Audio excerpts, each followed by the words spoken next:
অবহেলা পেতে পেতে মানুষ একসময় বুঝে যায় যে কারো চোখে নিজেকে ছোট করার চাইতে সম্মান নিয়ে দূরে থাকা ভালো।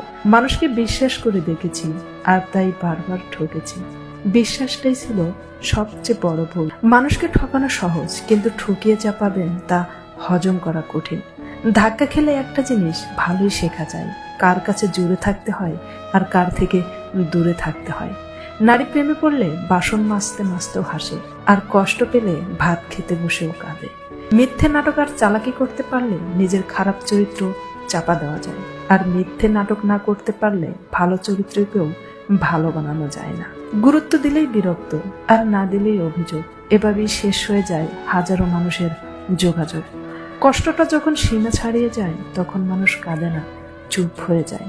গুরুত্ব না পেলে সাহস করে দূরত্ব বাড়াও। আত্মসম্মান নষ্ট করে ভালোবাসা আদায় করা যায় না। জীবনে কিছু কিছু সময় আসে সৃষ্টিকর্তার দিকে তাকিয়ে থাকা ছাড়া আর কিছুই করার থাকে না।